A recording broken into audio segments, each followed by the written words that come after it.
Okay, hi there. I'm Farmer Brad, and I'm doing a live stream tonight. And make sure in the chat window to let me know how the audio sounds. Oh, gotta mute that cell phone.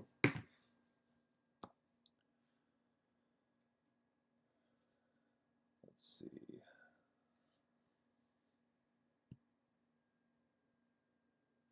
Okay, welcome, and we have a few in the chat room tonight. I just wanted to hop on here and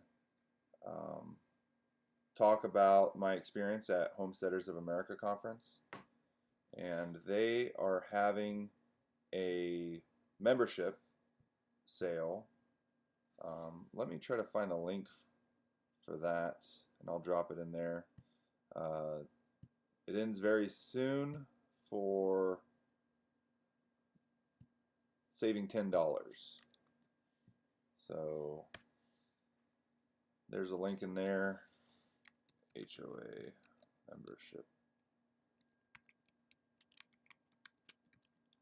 I think it ends on Saturday evening.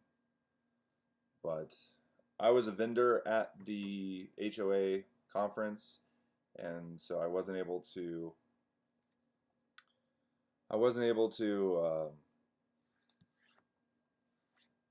listen to any of the talks. I got to see a little bit of Joel Salatin, but my goal is to just buy the membership and then be able to watch it over this next year, all of the different talks.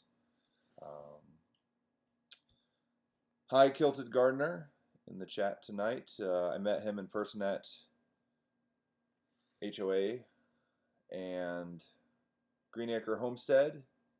Hello to Family Homestead.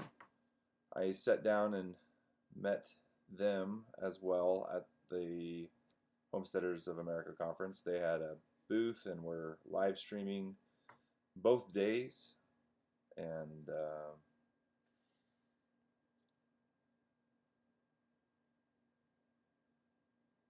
let's see.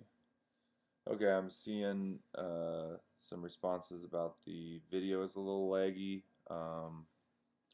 I was trying to switch it up, the resolution, but I couldn't while it was live, and so oh yeah, Kilted Gardener, I set some people as moderators in advance. Basically people that I have met and trust with the power of the wrench.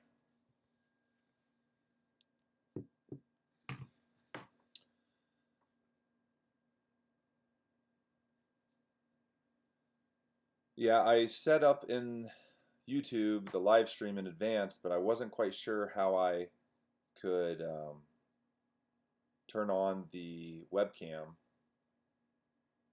from a already scheduled live stream. So I'm still new to the live stream platform. And tonight I'm doing it through OBS connected to YouTube. Let's see. Hi, Melissa. Yeah, I was talking to a lot of people at my booth, and then there was a period of time where I just took the money box and was like, I'm gonna go explore, meet people.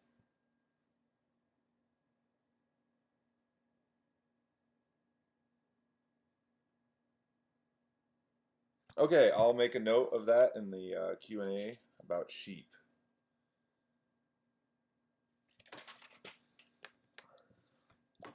So, yeah, I was booth 108, right next to Meyer Hatchery, and they had baby chicks there.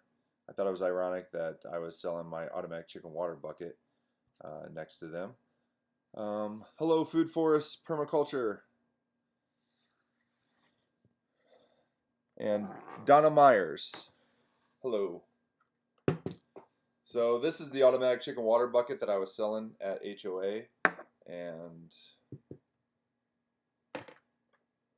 it's a 2-gallon bucket. I got a lot of good feedback from people. Needless to say that I'd say about 90% of the people that I asked whether or not they had chickens, the answer was yes, which is always good when you're trying to sell a chicken product. Let's see. And so for people that haven't been to Homesteaders of America Conference, this is its 3rd year. It was out in Front Royal, Virginia, and I got in Thursday around 2:30 in the afternoon to set up my booth. I needed to set it up before 4 p.m.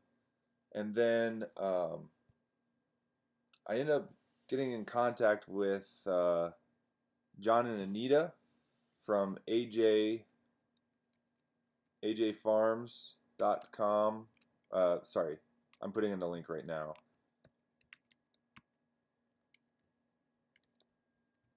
And they have a YouTube channel called Homestead Evolution.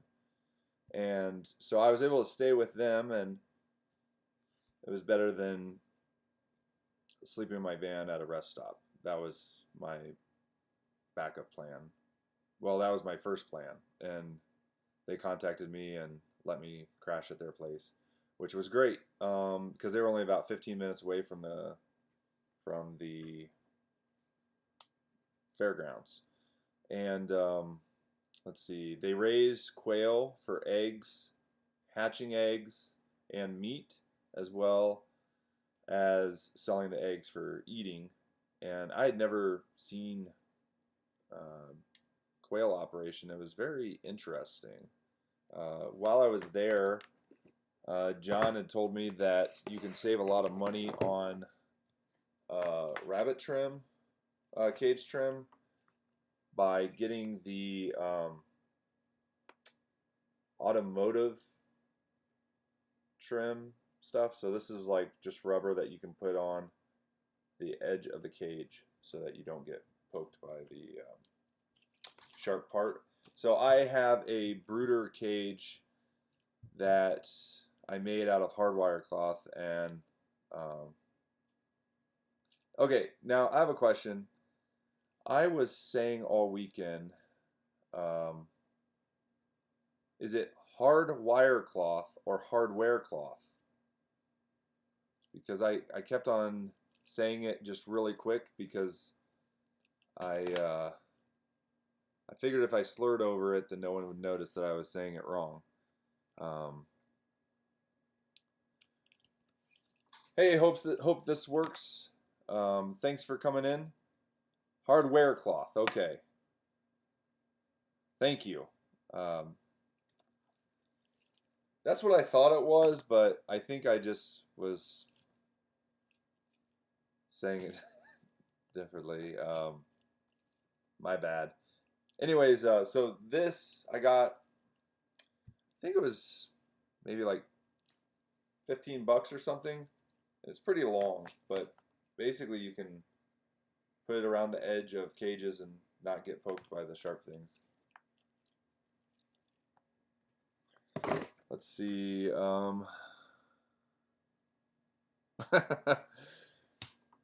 Greenacre Homestead says that because Kevin is late, he has to buy everyone pie.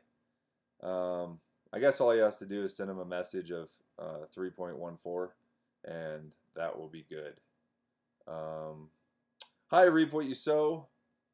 I saw your comment on one of my videos. I'm trying to think.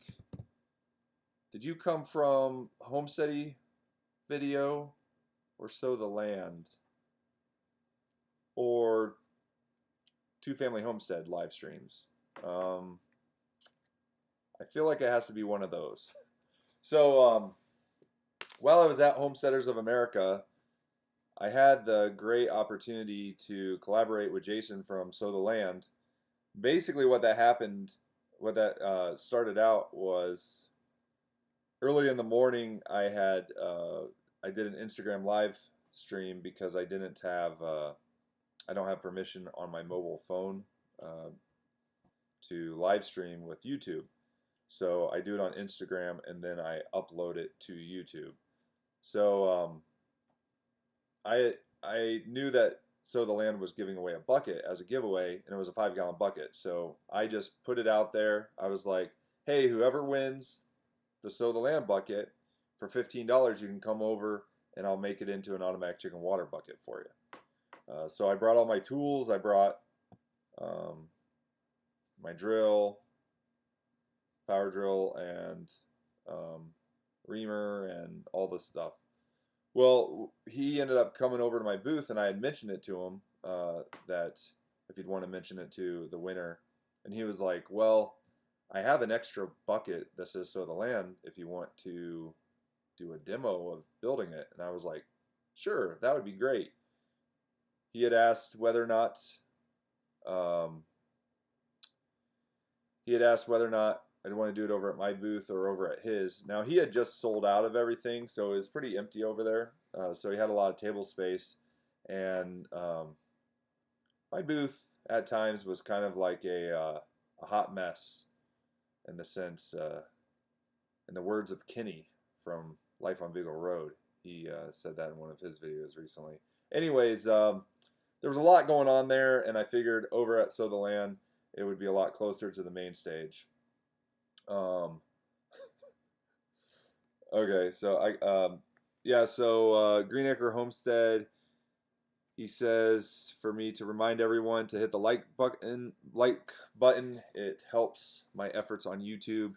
And Kilted Gardener says that he met me this past week, and I'm awesome in 3D in person. I also got to meet Blake from Daddy Curves YouTube channel, and he had ran out of power, so Blake and Robert, the Kilted Gardener, were over at my booth charging their, Daddy Curves was charging his phone, and then we got to chat a little bit. Justin Rhodes swung by my booth, and I was in his video a little bit. I knew that my channel would get a little bit of bump from some of the exposure and stuff, but what I really appreciated was the people that I was staying with. They already knew some of the YouTubers, so when I came in on Thursday night, I just tagged along with them, and we went to a pizza place, and there was like, I'd say 35 YouTubers that were there. Good night, Food Forest Permaculture. Thanks for joining the live stream for a bit. There's currently 12 people in the chat, which is the most successful live stream I've ever had thus far. So thanks for coming out and interacting. I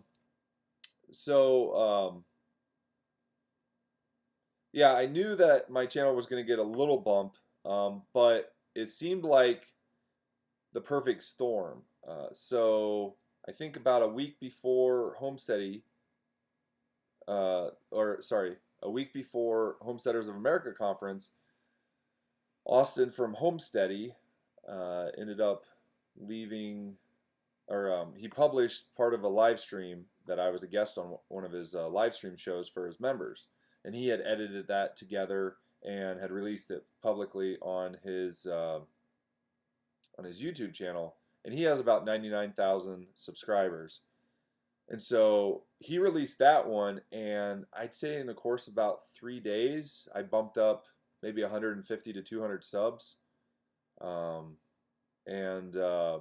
was like, wow, that's quite a bit. So then I go to Homesteaders of America Conference, and then I organically get in some of these people's live streams, and then things start rolling. Once Jason from Sow the Land showed his video, and I mean, these guys were awesome. They allowed me to plug my product and plug my YouTube channel, and it was great. So I think Jason's video. Hope this works. Did you get the Google Doc that I sent you? If you did, could you drop in that Sow the Land video link? Oh, thanks. That was right on cue. Thanks. Hope this works. So, yeah, that video, last I checked, had about 17,000 views, and that really got the ball rolling. So basically, I went from about 700 subs to about 900 subs. And then the next day, after I was 900 subs, I broke 1,000, and now I'm at 1,100 and some. So it's kind of crazy how much has been jumping. So one of my goals is to do some more live streams and to try to consistently upload at least one video per week. And I'll try to get some of the videos queued up in the future. So the next video that I plan on editing is going to be a tearjerker. And if anyone has any opinions on this video idea. So a while ago, I don't know when it was, a while ago, our dog Gidget had an accident, and I was given the choice of having to put her down or pay $3,000 in the big city to have a whole bunch of surgeries and then have it no guarantee that it was going to work because she had broken her leg from a fall. And so we end up finding a vet that really works with people. And I went to one vet and had, for $90, they just gave her some pain medicine and no x-rays, and then sent me home basically with the option of you need to go to the big city and pay the big amount. So I kept on searching around, found a vet that really worked with us and was able to amputate her leg. I guess I'm spoiling the video, but amputating the leg for a very affordable price. And while he had our dog under, he ended up removing a couple teeth that had gone bad, and she's a older dog, so that was very helpful. And then at first I thought that the break was here and down, and if she still would have had an elbow, then I was going to try to 3D print a prosthetic. But there ended up being some breaking up here, so she basically got her arm amputated, her leg, her front leg up there. And so she's good, and I plan on editing the video. But yeah, so I captured some of the moments of taking her to the vet and not really knowing what was going to happen. And my wife, she brought the dog into the marriage, and so she's known the dog longer than she's known me. So I really did not want to have to put her down. Would have been very hard for my wife, for me, for our children. So yeah, that's what I'm planning on for the next video to edit. And then I still have a whole bunch of videos that I need to edit for the high tunnel build. Oh. That's the sound of the incubator. I have some eggs hatching. Well, they have. Let me see how many more days they have.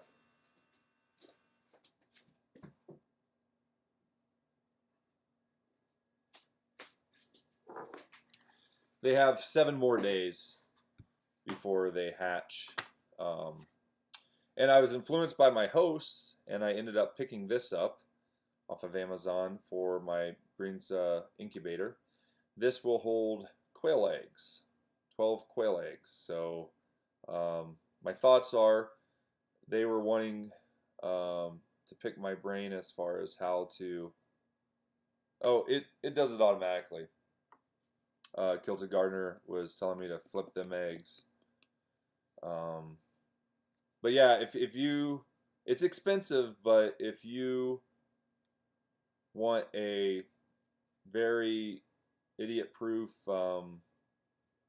incubator, the Bringsa Mini is a good one. It does 7 chicken eggs and then 12 quail eggs. And basically you set the number of days, the temperature, and it will auto-rotate. And then you just, after a little while, add some water to keep the humidity. And I have had really good success rate. Basically, I'd say majority of the time, if the egg is fertile, it will hatch. I've had some not completely successful, but some of the eggs weren't fertilized, so they're not going to hatch, of course. Let's see.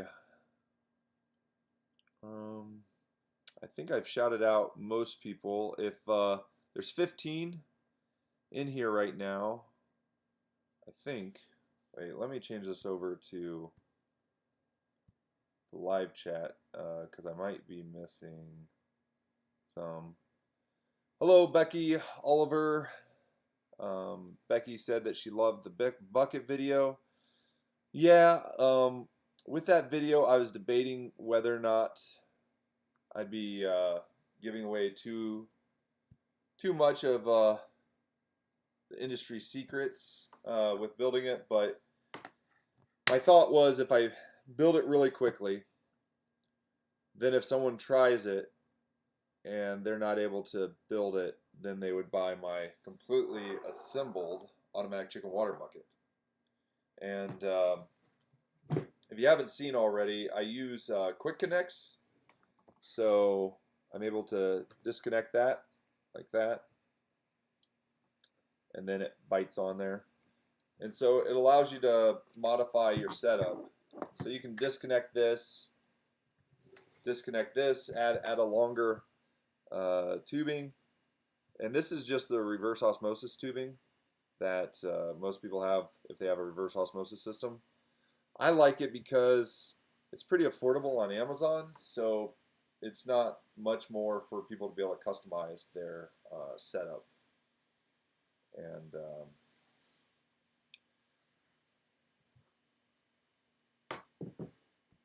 okay, let's go to Q&A. If you guys have a question, put it in the chat, and I'll try to answer it to the best of my ability.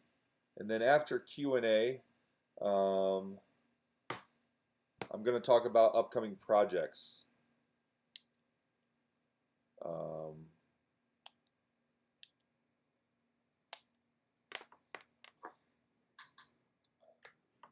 Okay, so Sam from Greenacre Homestead, earlier he asked me about sheep, and I do have sheep. I've had 2 breeds of sheep over the course of my shepherding. And I started off with baby doll sheep, and they're the ones that have that natural smile. They're a little bit smaller, and they have a thread count of similar to cashmere. So I had a ram and a ewe, and they had a lamb, a ram lamb, and okay. Sorry, I'm laughing at hope this works question. So I had both of those, and they had a lamb, and things were great, but I had to shear them, and so I ended up watching YouTube videos, and I bought my own shears. It didn't go so well. So then you'd have this sheep that was half sheared, roaming around the pasture. Looked like um, looked like it had dreads, to be honest. So then later on, my ram ended up dying in the barn, which was sad. And that was my first hard lesson about worms and deworming and stuff. So because the ram died, it didn't really make sense for me to keep the other two in isolation. So I um, I found someone that was interested in them and sold them. And then let's see, then I think the following year, because I didn't want to have to feed the sheep during the winter if I was going to be getting rid of them anyways. So then the following year, I got Katahdin sheep. I had been listening to some podcasts. Let me try to spell it. Katahdin.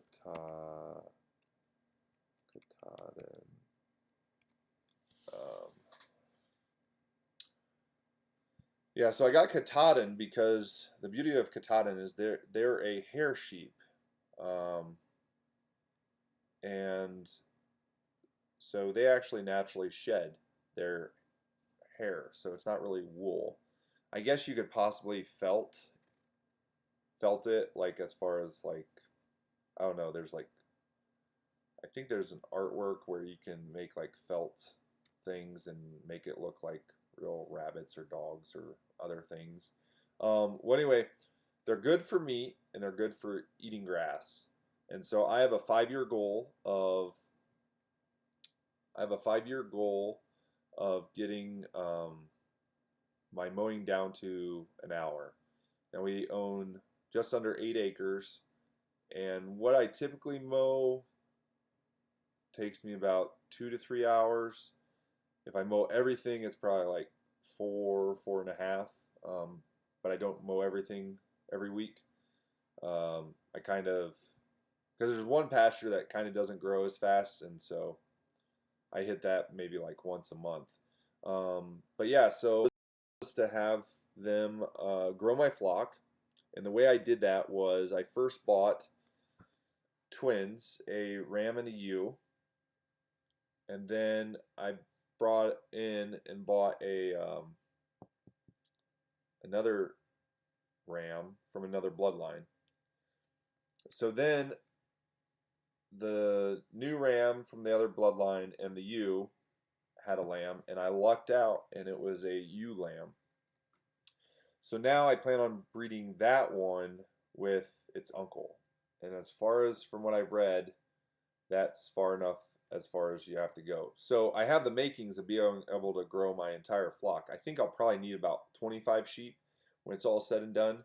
And then if I end up having too many rams, I'll probably take them to get processed and then sell it at the farmer's market. Because as of right now, in the Richmond, Indiana farmer's market, there's no one selling lamb or mutton and stuff. So, and I mean the Katahdin, they just seem like very majestic, strong sheep. And I've dewormed these. I got about every 3 months I assess them and deworm them as needed. I also have an anti-mating apron. I don't think I actually I have it right over here. I'll bring it.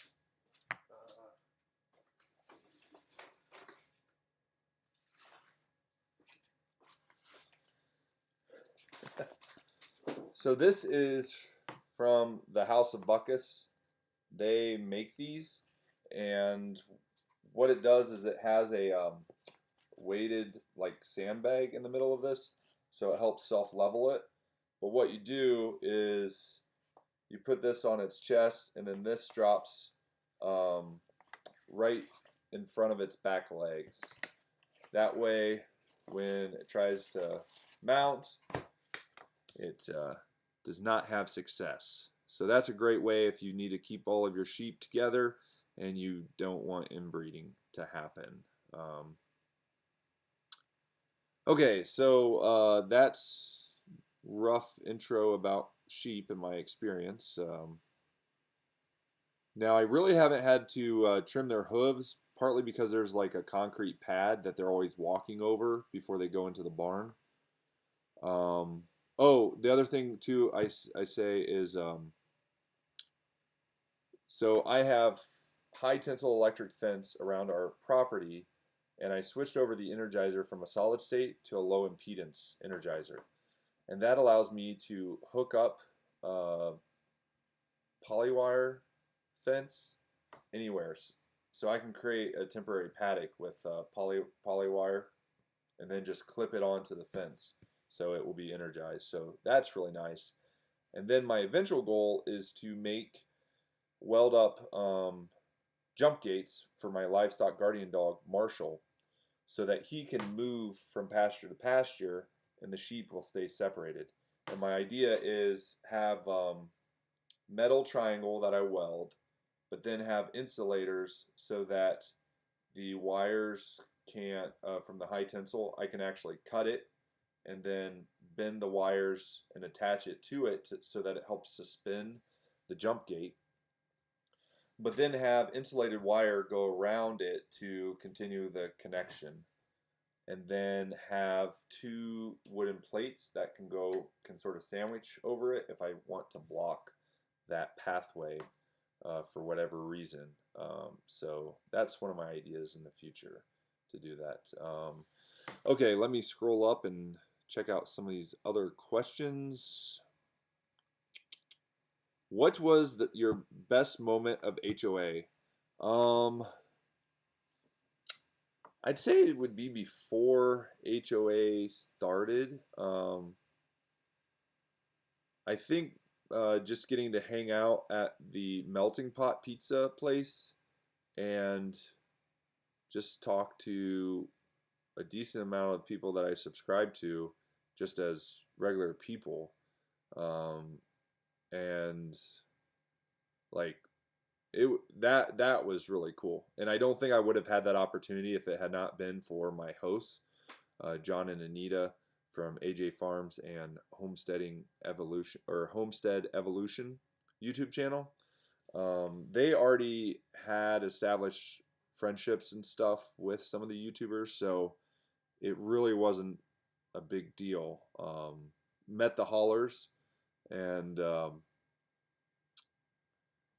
yeah, I think if I basically inspired by them, an Expedition or a Suburban would be an awesome vehicle for the next vehicle, so that because they have like 5 boys, and they pulled up to this pizza place with a huge Expedition that was pulling their camp. I mean, it has the ability of pulling the camper where they're going. Let's see. Okay, Melissa Curtin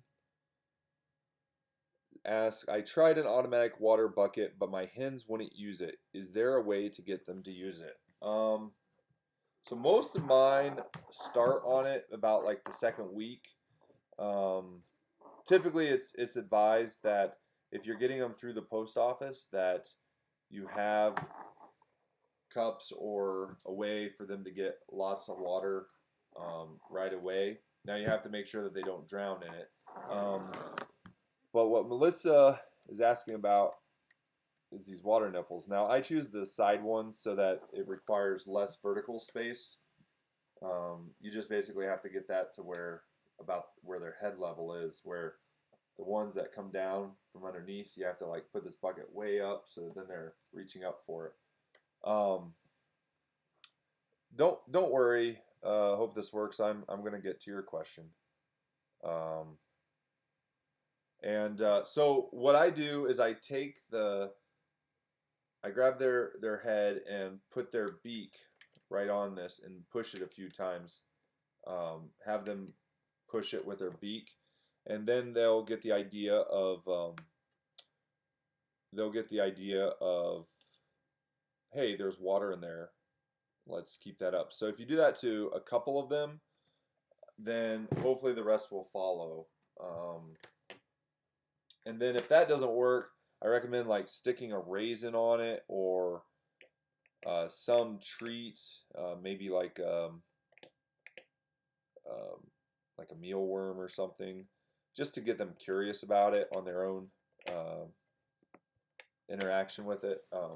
So let's see.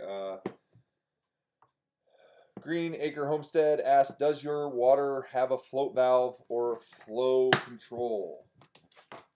Yes. Now, the top of this bucket, like once you take the lid on and off, it will gradually get a little bit easier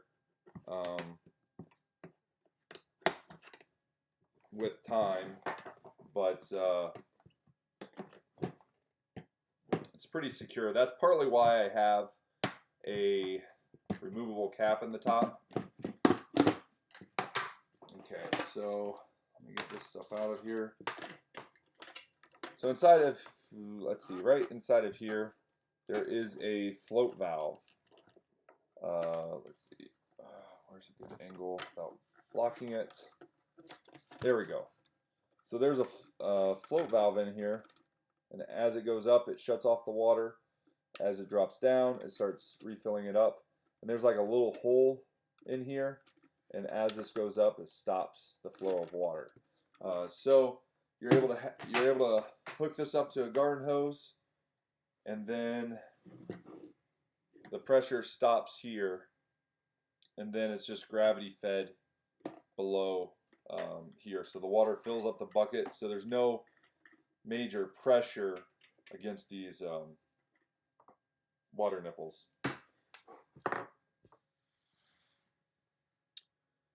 Thanks, Green Acre Homestead. He says it's very nice design, man. Let's see.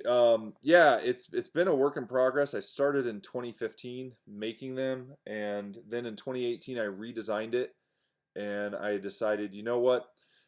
Since I'm making this product and I'm putting my name on it, I want it to be a premium product with premium parts. So that's when I redesigned it, and the real tricky part was finding this piece, going from 3/4 inch garden hose to 1/4 inch, and I've only found one supplier that supplies it, and so and this part right here, if you were to just buy it by itself, it would be about $7 to $8, not including shipping. So so yeah, the old design actually had the garden hose adapter right on here, and that caused a little bit of tension and sometimes leaking because of the garden hose tweaking on there.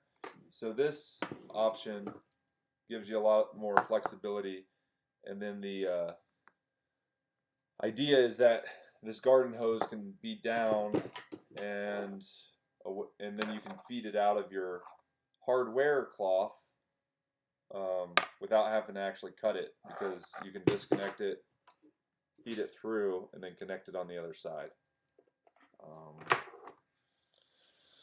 Let's see. Okay.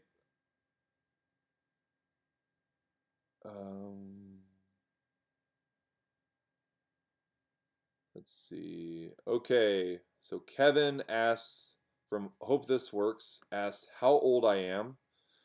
I am 34 years old. 1985 was a great year to be born. And have I ever been arrested? No, I have not been arrested, but I did have to step down from student council in 6th grade because I had a teacher that did not like computers, and so I figured out how to log on as him to the school's file server. And so I had to make the choice of getting in trouble or stepping down from leadership. So I stepped down from leadership in the 6th grade. And I am right-handed, but I'm left-eye dominant for like shooting and stuff.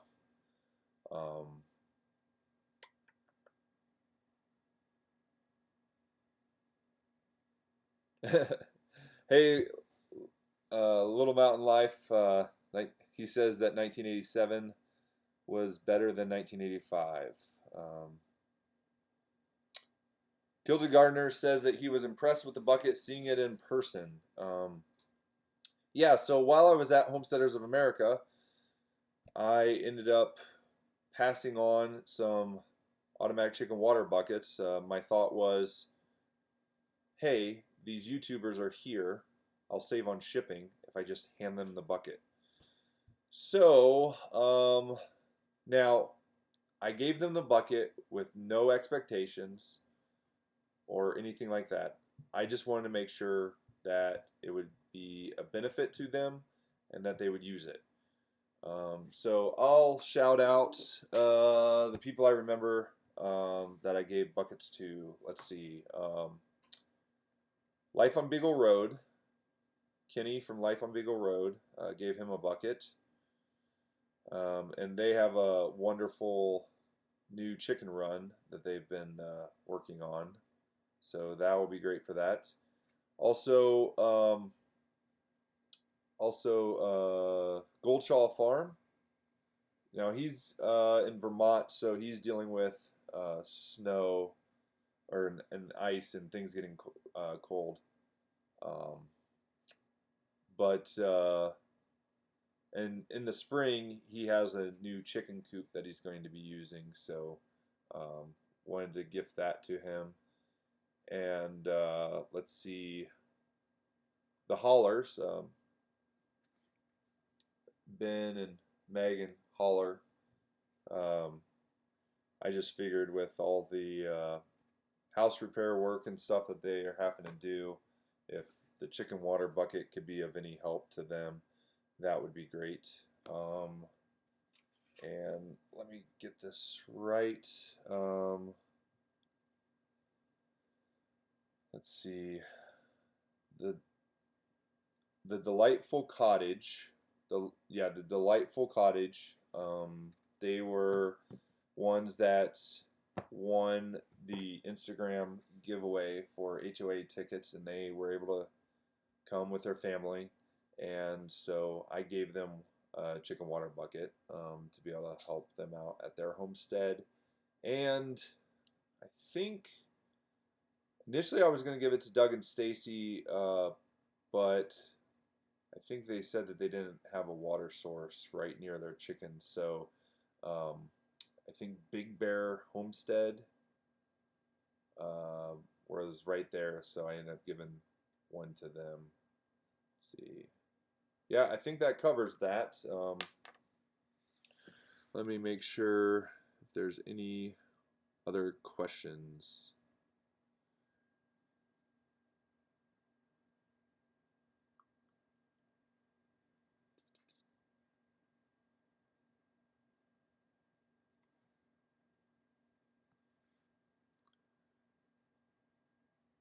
Okay, so Greenacre Homestead, he asked about a dusk to dawn automatic chicken coop door hardware kit.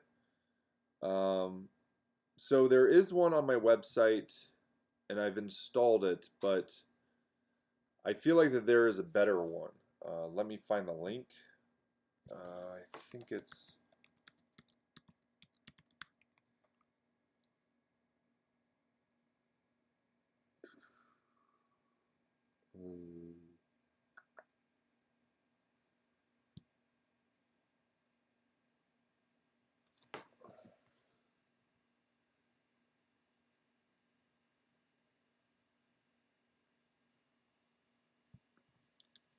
Yeah, so let me drop this link in here. This is the current one that's on my website, and I've installed it. But there is one made from a couple guys in Texas. I think it's like chicken coop door, something short. Chickendoors.com. Let me see.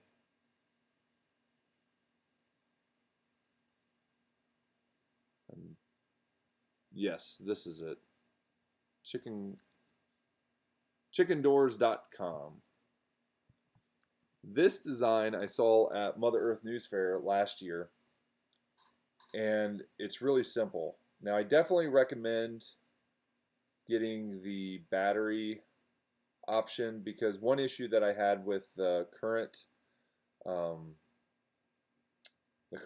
automatic chicken coop door was that when the power went out, it would alternate what the door was at. Hey, Life on Beagle Road. Is this Kenny or Courtney? I just mentioned you guys earlier, and but yeah. So what would happen is the power would go out, and then it would shut the door when the power would come back on, and it would ignore the time. With the chickendoors.com, there's actually a red magnet that you place at the time that you want the door to open in the morning, and then you place it again, and yeah, you place it again, and then it will shut at night.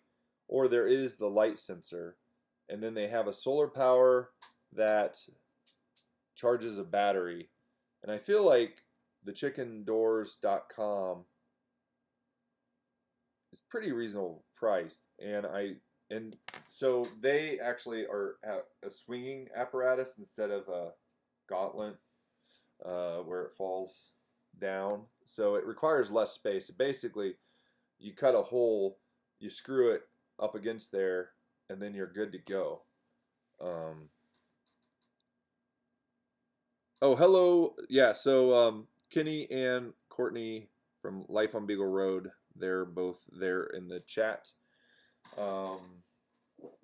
And they got some quail from AJ Farms, ajfarmsllc.com. They had a booth there, and they picked some up. And I had mentioned this earlier, but I ended up getting a quail insert for my incubator, so I may try to incubate some quail down the road. I'm also exploring whether or not there's a market for quail eggs in my area. Let's see. So Greenacre Homestead was asking, how difficult was it for you to pass requirements to sell meat cuts at market?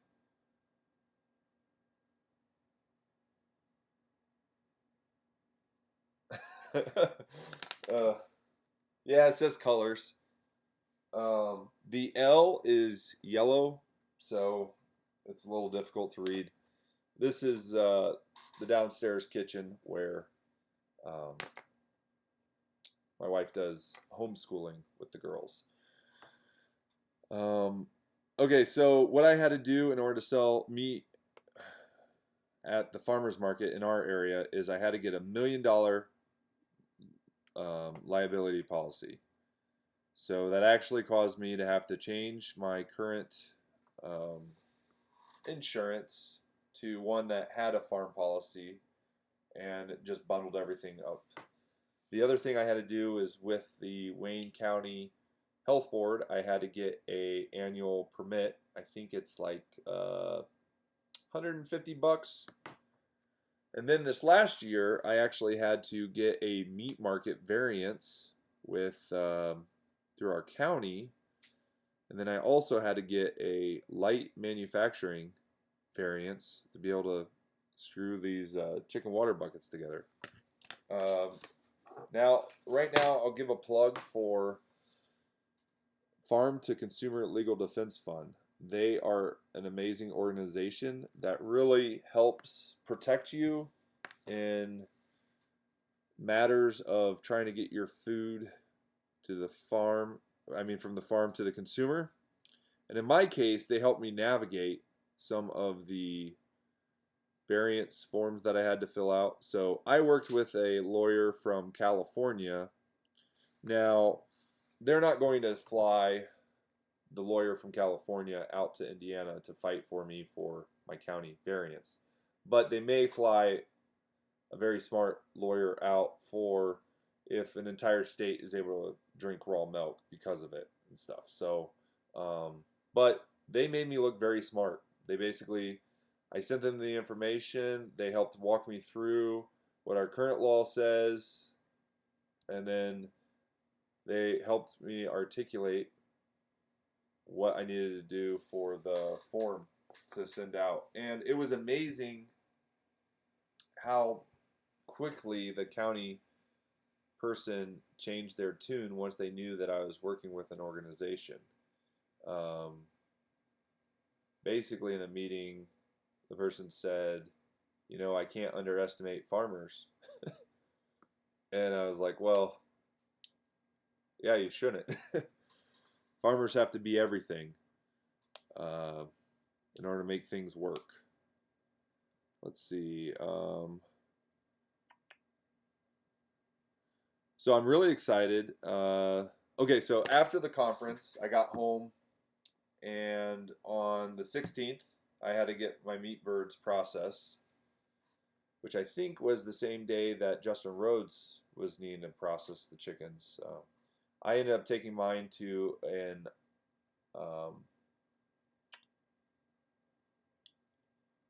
I ended up having to take mine to an Amish state inspected facility. And what was great was, so I got my birds from Cackle Hatchery, and I ordered 150, and then I got 155, and then what I took to get processed was 147. That has been one of my best batches thus far. Now, I took them to 9.5 weeks because the previous batch, I didn't, they were like 2 to 3 pounders. These were a lot bigger, and I was needing bigger birds in order for them to debone them. So what I did was I got 25 pounds of deboned leg quarter meat, and I'm taking them to Radford's, which is a deli marketplace in town, and going to get them to make chicken sausage out of it, which I'm really excited about. Ended up going with Gouda cheese-filled chicken sausage. And so yeah, I have limited supply, so I think they're going to be very high in demand. And then my goal is that this last batch, a lot of people will enjoy it, but then it will come to an end. And then I'm hoping that in the spring I'll have about 90% of the birds pre-sold.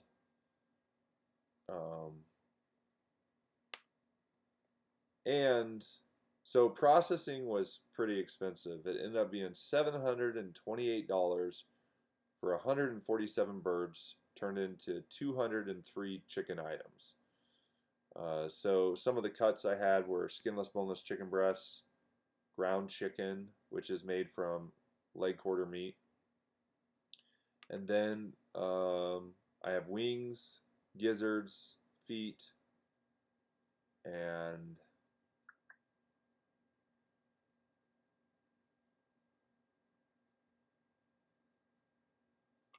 okay, so Life on Beagle Road asks, is the offsite processing part of your requirements to sell since they are inspected?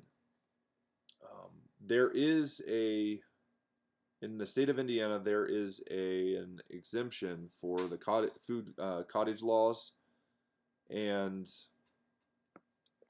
it allows for me to process up to 1,000 birds on my farm, and then to be able to sell it at the farmer's market, and I think some restaurants.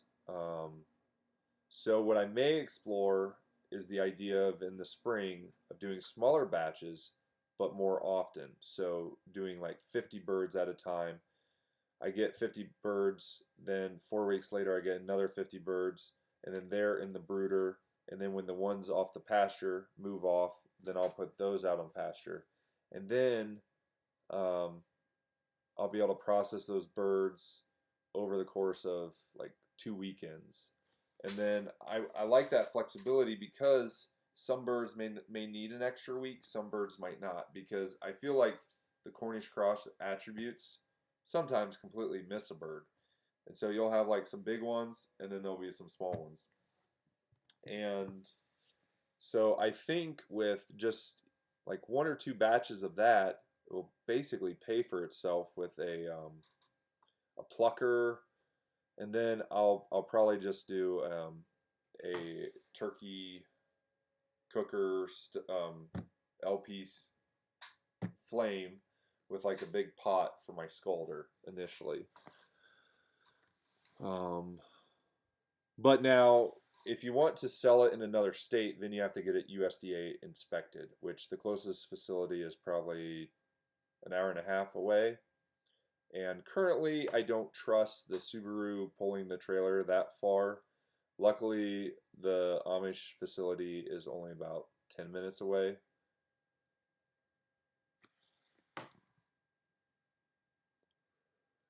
Hi, getting started on homesteading. He says, what's up? Let's see. Just trying to get a grasp on things before things start turning really cold.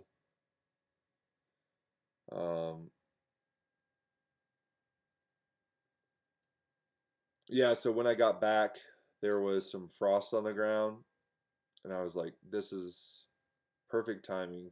I don't want the birds to have to go another week. So I scheduled the processing wonderfully, because you don't want to have to deal with freezing water in a portable chicken tractor setup.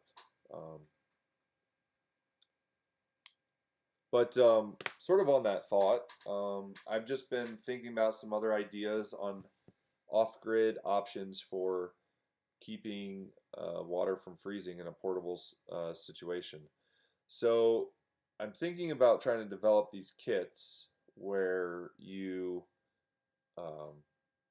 the person provides their own cooler, but I provide all the parts and stuff that you put in the cooler. So the idea is that you have, well, and I want to do a test this winter to see whether or not I can get by with just a pump moving the water, and if it just keeps on moving enough of the water for the size of the cooler, that it will keep that from freezing. So the idea is that the person provides the cooler, and then I have the piping and the water pump inside to be able to keep on circulating that water. And then I did see where there's some 5-watt pumps that are solar powered, and then I would also like to be able to include a battery so that it can keep on running through the night. Another idea I was brainstorming was having a sort of like a flexible rod come out of the top of the bucket, and inside there would be some paddles that would spin, and then you attach the like fiberglass bending rod over to where you could put like a fan, or where it would spin, and then it would spin the water in the bucket. So maybe a combination of moving water. Well, I guess that would be kind of redundant, but something with the wind to be able to keep the water moving. Yeah. So I want to try to see if I can get away without doing anything heat-wise in a portable situation, so that then I can use a solar panel that is small and compact, and it doesn't have to be super intense. Because when you're dealing with heat, that creates a lot of watts, and it creates a lot of energy dependency. And so I want to be able to have an option so that people can, let's say it's a small cooler, they can bring it up to their house, fill it up, then put it out there, and then it just keeps on running. So, well, it would not work with low impedance, but I was going to say what would be cool is if I could hook it up to the electric fence and it would get enough power, but it would be like a pulse, which actually might be enough for spinning a little motor inside there.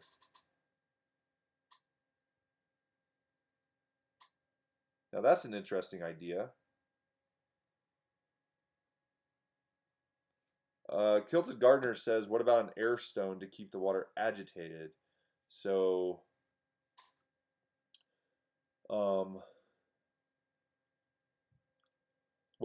because the idea is that the water would be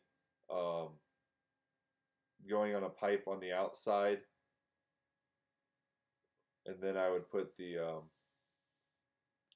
water nipples on the outside, because I don't want them to have to completely destroy a cooler, but more or less say during the cold winter months they can add it to it. So yeah, I've just been toying around with a lot of those different ideas. I'm always thinking about different things to do. So I do want to talk about some projects coming up, and if you guys have any advice on what I should do in regards to those. So one dream of mine has been to be able to mow the yard in the dark.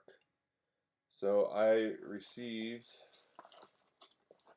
2 LED light bars, and these feel pretty heavy duty. And then they have brackets.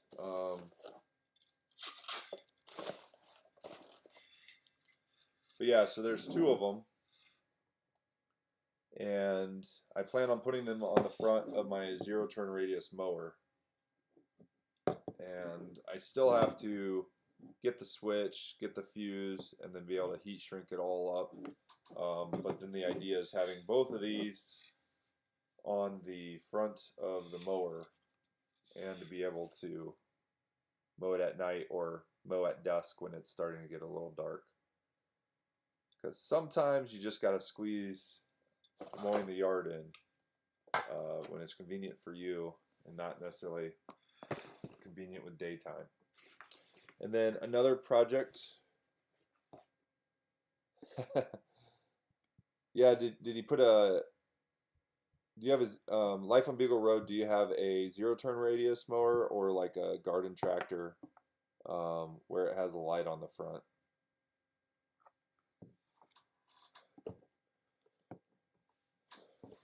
And then I have another backup camera that I'm going to install, this time on the Subaru, partly because people may be searching for how to install a backup camera on a Subaru. And when I installed one on our minivan, a Dodge Caravan, that is my second most popular video. So I wanted to spread the wealth in the car department area.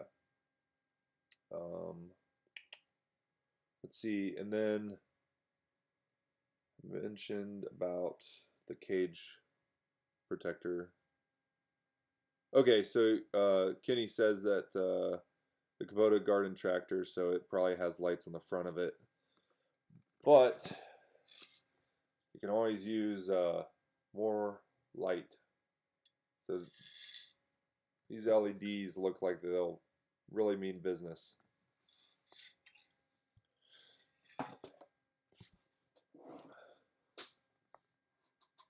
That's good. Now, getting started on homesteading, says that he got the same lights and they are really bright. What did you buy for the fuse and the switch before hooking it up to the battery or the DC line? Because I'm still not quite sure how I'm going to do that.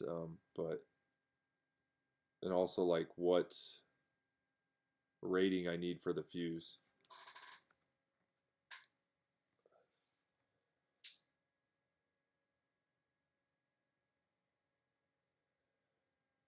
Well, we're over an hour. Probably need to wrap up soon. So any closing questions or thoughts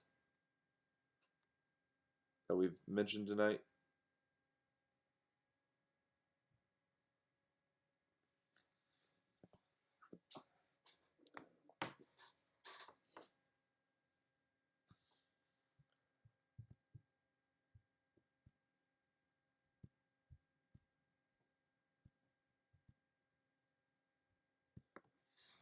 Well, if anyone doesn't have any more questions or comments, then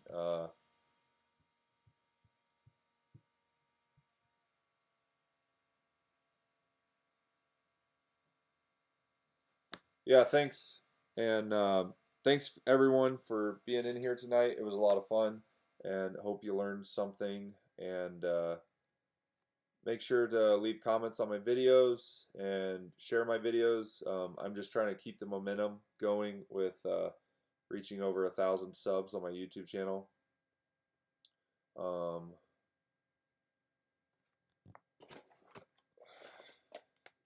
Wait, so getting started Homestead, did your box look like this? Let's see. Because I don't think the switch and the fuse are in here. It looks like it just has mounting stuff. Yeah, it just has these mounting brackets. So I'm sure I'll have to figure something out.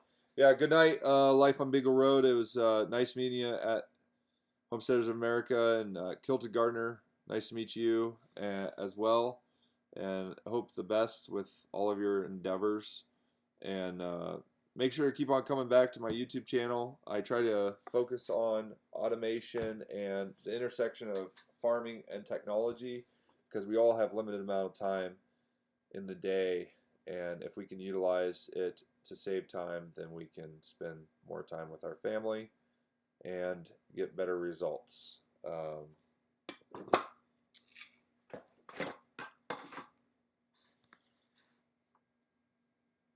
Good night, Francine. Yeah, I forgot to mention earlier, you had said something.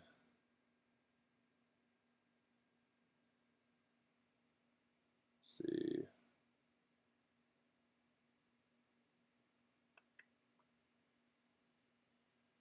I forget what you had said, but thanks everyone for being in here tonight, and I'll shut it down in 3, 2, 1. Good night, everyone.